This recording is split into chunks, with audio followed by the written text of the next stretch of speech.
Round 29 of the 2018 Monster Energy NASCAR Cup Series had a huge question mark around it. Before the year, NASCAR fans made it very clear they wanted more than 2 road courses on the schedule. However, contracts with other track owners stood in the way of adding more to the schedule. But a deal with Charlotte Motor Speedway was made for the Cup Series to go road course racing on the Roval, which to say the least was very controversial. It was the first gimmicky track added to the schedule, and some fans were not willing to give it a chance. Not to mention, it was the first road course in NASCAR playoff history. Nothing but chaos was expected, and the round of 16 cutoff race was hyped up to be as unpredictable as Talladega or Daytona. But I don't think anyone expected what actually happened in the race. Oh, he just gets loose and he's nowhere to go. Wow. There around Ryan Newman, and There's no real estate. oh man, he again. Holy Toledo. We hit those turtles and you literally fly in the air.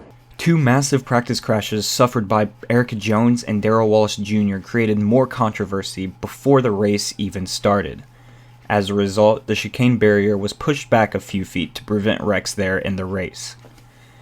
Big-name drivers Jimmy Johnson and Denny Hamlin were below the playoff cutoff line to add more talking points heading into the race. It's the NASCAR Monster Energy Cup Series Bank of America Roval 400. Words we have never said before. The seats at the championship table are dwindling. So how are playoff teams feeling? The green flag flew with Kurt Busch leading the field into turn 1. No one expected the first laps to play out like they did. The first 14 laps were run under the green flag with minimal spins and problems for drivers. They were more than likely taking a conservative approach. Denny Hamlin, though, a playoff driver desperate for a good run, flat-spotted his tire and had to pit on lap 6. Stanton Barrett brought out the first yellow flag on lap 15. And they're just a little too fast, got on the brakes and locked them up and just head on in the wall. And it's a very deceiving corner. You see that wall just collapse. The race was restarted and ran green until the end of stage 1, where Kyle Larson took the green and white checkered flag to win. The second stage went completely caution-free. Ryan Blaney took the lead from Kyle Larson on lap 37, and on lap 52 he would win the stage. Ryan Blaney is going to win stage 2. To the Tums heartburn turn. Hamrick on the outside with them old tires is stacking up. A debris caution would come out on lap 60. Larson would once again lead on the restart until Austin Dillon would bring out the caution on lap 67 after hitting the wall entering the final chicane. Lap 70 would bring out another caution where the 37 of Chris Buescher and the 10 of Eric Almirola were involved in separate incidents. Coming up over 6. Oh, wow. Did Eric get sent by the 17, I wonder? The race was definitely picking up at this point as drivers were finding more confidence and taking bigger risks.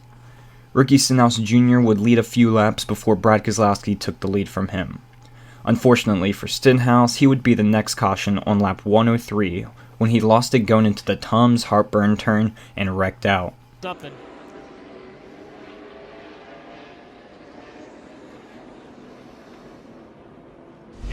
With desperate drivers trying to get into the round of 12, everybody knew it would be a thrilling finish.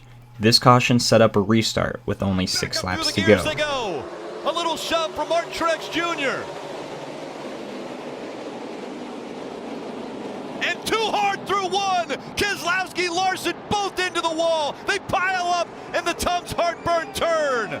Caution coming out again. Everyone missed turn 1. After no major incidents throughout the race to this point, the big one happened.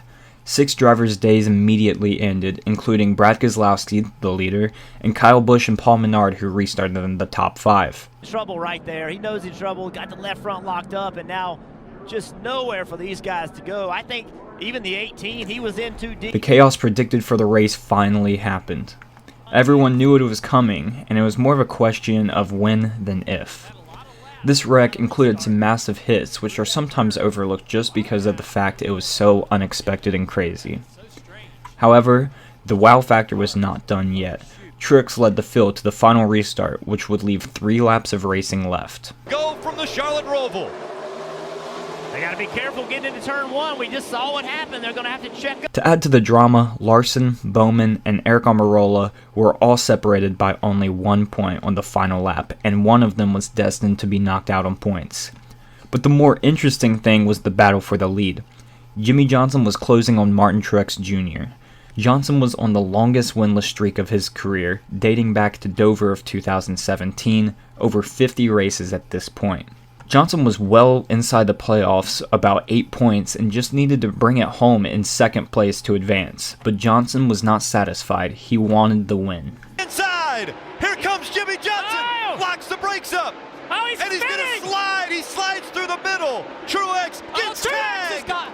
Now, it'll be a fight for the finish line! Ryan Blaney in the 12 will win! He stopped. He came to a full stop. This incident knocked Johnson out of the playoffs because of this move, and all 3 drivers that were battling for points at the end of the race would advance. What an insane finish to put a cherry on top of this race. Also, it was hilarious watching Truex come back and wreck Johnson after the finish, something we really don't see out of either of those drivers. 48-78. This is after the race. Look at that. That was after the checkered flag had been out, and Martin Truex Jr. showing. Johnson never won a race after this moment, ending his career on a winless streak of over 100 races. This would be Blaney's sole win of the year and the second of his career. This would also be road course ringer Justin Marks' last start in the Cup Series as of recording this video, and would be the last time Cole Whitt finished all the laps of a race. It would be Jamie McMurray's best finish of the season in second place, and the last top 5 of his career at the time of recording this video. Ringer and dark horse favorite AJ Allmendinger finished an impressive top 10, and a 6th place finish would be Alex Bowman's best of his career to date.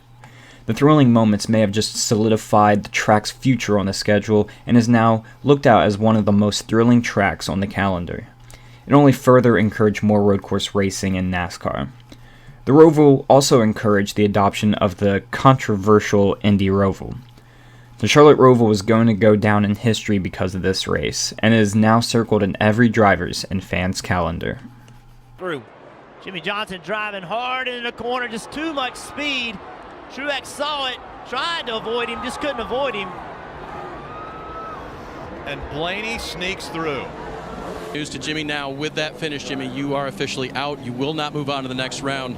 Describe for us coming to 15, knowing that there was one shot for the win. Yeah, I was more worried about the win than anything else, and I hate that I started wheel hopping and took Martin and I out. That's the last thing that I wanted to do, and I put pressure on him into turn 3. He washed up, and I thought that I was going to be in the prime.